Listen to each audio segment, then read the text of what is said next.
Hey, Matt Griffith, the Americano here, and we did a video a couple days ago on restaurants and how much it costs to eat at different restaurants. And the video was, I love food so much that there was so much content there that the video was going to be like 25 to 30 minutes long. So we decided to cut them up into smaller pieces and do casual dining and mid-range restaurants in that first video. And this video is going to be on fancy restaurants, hence the reason I'm in a black coat and a white button-up shirt. And if you watch my videos, you'll know that I'm a t-shirt kind of guy. So the other thing you need to know when you watch this video is the tips are already included in the bill. That's how they do it here. And they ask you if it's okay to include the service in there. And it's typically 8%, sometimes as much as 10%. So if you're coming from the US, you're used to 20%. That alone makes the dining a whole lot cheaper here. But the other cool thing is you'll notice in all the prices you're getting ready to see that fancy dining here is tremendously less expensive than the US. So let's get started.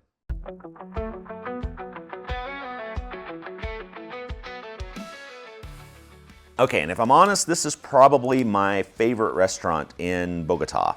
This is for La Grande, and so this is in a mall called Parque Colina Centro. Man, it's like a Peruvian, Mexican, Colombian mix, and they have tacos. They're my favorite tacos, and like I said, this is probably not only this is my favorite taco restaurant, but it's also probably my favorite restaurant in Bogotá, at least right now. My tastes change from time to time, but tacos, this is Camarón is shrimp tacos, and then you've got the fish tacos here. And this is for a bottle of wine.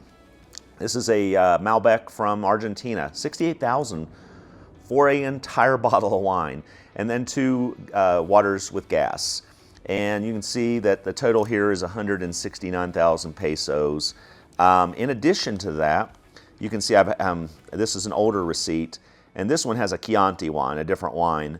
But again, those same tacos, and those tacos, they each come with 3 tacos. And so this one totals 180,000 because that wine's a little more expensive on that one. Astoria Rooftop is a place I've only been to once, and I'm dying to go back. The food there was amazing, and they had great cocktails. And the view, it's a rooftop, and you have a view of pretty much all of Bogotá. Fantastic place to go. Bistro La Cacerole. I've been to this over the years that I've lived here. I'll pop in every so often, and it's a French restaurant in Old Usaquén. It's just got a really good menu, really good food every time. Giordinelli is a restaurant I have not got to try yet, and I've been wanting to try it. It's an Italian restaurant. Looks like it has a fantastic menu. Okay, this restaurant is a French restaurant, and it's pretty amazing. And I go there for breakfast, and they have eggs Benedict that are really good. So this is for 2 eggs Benedicts, which is 53,000 pesos. So we'll call it 27,000 each.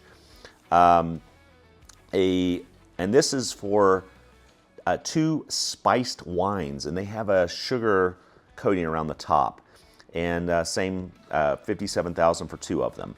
Total is 131,000. Okay, now so this is for a very fancy restaurant. This is a restaurant called Lamar, and it's a seafood restaurant. Lamar means basically the ocean, and they have a fantastic menu, but this is going to be one of your more expensive places in Bogotá. And so here you see this is a bottle of water, and so basically that bottle of water is about $2. This is for ceviche. That ceviche is going to be right around, we'll call it $15, $16. And then you have this Phil Blond Macho. I don't know what that is on that, but it's this was a dish that had a green sauce and was really delicious. If you're not into green, you might immediately look at it and say you don't like it. but it was delicious. And it's 130,000 pesos. So you can see this is a little more expensive restaurant. And at 130,000 pesos, that dish is probably right around $30. So this is more like on par with what you would see in the US, but still, in the US, this would be more like a place where the dishes are $60. So the total bill here was 245,000 pesos. We'll call that around 50, somewhere between $50 and $60. Okay, this is for media res. And here you have a Malbec, and this is a bottle of wine, 120,000 pesos. So that's, we'll call that around 25 to $28, something like that. These are their hamburgers, and this is a steakhouse, but their hamburgers are absolutely fantastic. Both of these hamburgers are 44,000 pesos, right around $10. So, this is a sit-down restaurant that serves steaks. So, their burgers are going to be a little more, but they're really good. And the portion size is really big. And then this is for a salad, 8,000 pesos, basically a little less than $2 to get a salad. So again, a bottle of wine, 2 hamburgers, and a salad, 236,000 pesos.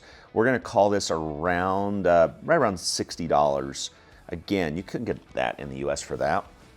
Harry Sazon is maybe the most expensive restaurant in Bogota. I have not been there yet. Interested in trying it, but the price scares me. Storia de Amore is a Italian restaurant, and they have a few of these throughout Colombia.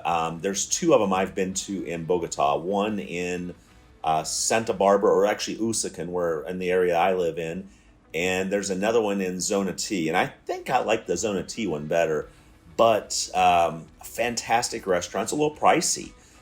Fantastic food. Yukio is another Asian restaurant, really good food, good menu. Viva la Vida. Now this restaurant is a little more expensive, but it is delicious. They have sushi, they have beef, they have a little bit of everything, and it's really good, and the environment inside is amazing. And they're part of a little conglomerate here in Bogota, so they have many sister restaurants, and I'm dying to try some of their sister restaurants because they all are beautifully designed restaurants. Wake is a newer sushi restaurant, very authentic, owned by a Japanese person, and so it's not going to have as much fusion type sushi that you'd see in some of the other places I've mentioned, but the sushi is more Japanese authentic, really good. A little more expensive, but it's the fish quality is amazing. Great place to go, and unfortunately, they don't have a website yet, but they do have an Instagram page. Brew Pub is a rooftop restaurant in Usaquén. Little on the pricey side, but great views of the city, a great designed restaurant, a good menu, good food. Just a little bit more on the pricey side, but still cheaper than a comparable restaurant in the United States. Trattoria La Divina Commedia is an Italian restaurant that I have not got to try yet. It's not far from my home, and I plan on trying it soon, but the restaurant looks amazing, and I've heard so many good things about it, so that's on my to-do list. And this too is another one of my favorite restaurants, and you can see this one's more expensive, but it's more expensive because there's a little bit more of us this day. Because this one has 2 bottles of Chianti wine on it, and this one's got a risotto, a moussaka, and an elonka, and a tarte tatin. I think these 2 are actually desserts. Basically, this one came to 571,000. So this is over $100. So at 571,000, this is probably more like $130, $140 maybe. But again, this is for multiple people and 2 bottles of wine. This is a lot of food and a bottle of wine for not a lot of money.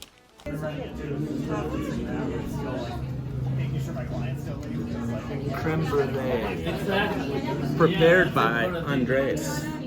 Keep your clients happy. The rest is a side project. Yeah, it's a lot of things that we have. It's just like, I tell her like. Oh no, not schnitzel, but what's the other thing that we had? Like a chicken fried chicken. Fried chicken, yeah. Chicken.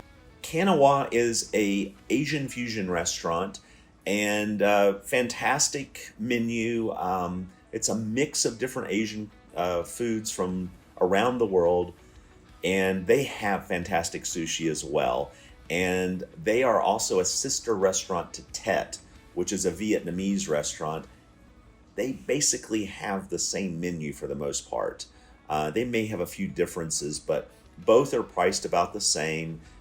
Great sushi, a little more expensive on the sushi side, but really good offerings, and the restaurants are both really nice. Amarti is an Italian restaurant that's in Old Usakin. Great restaurant. I've been going to it ever since I've been in Bogotá, and sometimes I forget about it, but it's really good. Nazca is a Peruvian restaurant and is in Chapinero, and it was one of the first restaurants I ever went to in Bogotá. And I've been to it a few times over the years. It's a great restaurant, and if you haven't had Peruvian food, it might just change your mind on foods. It's Peruvian food is amazing. This is for Chalet Suiza, and this is a more upscale restaurant, and it's a little more costly. But this is for the Swiss experience, which is fondue and raclette, and this can easily do 3 or 4 people. And this is 161,500 pesos, or $38.45. And there's a bottle of wine here. This is a Malbec from Argentina, 109,800 pesos, or $26.14. So this was essentially for 4 people, 296,420 pesos, or $70.58. As you can see, dining in Bogotá is, or anywhere in Colombia for that matter, is relatively inexpensive compared to prices in the US or Europe. And of course, we don't have the tipping here, the tipping culture that the US has. The tipping culture here is typically 8 to 10%. It's already added in your bill. So basically, you can really live like a king here.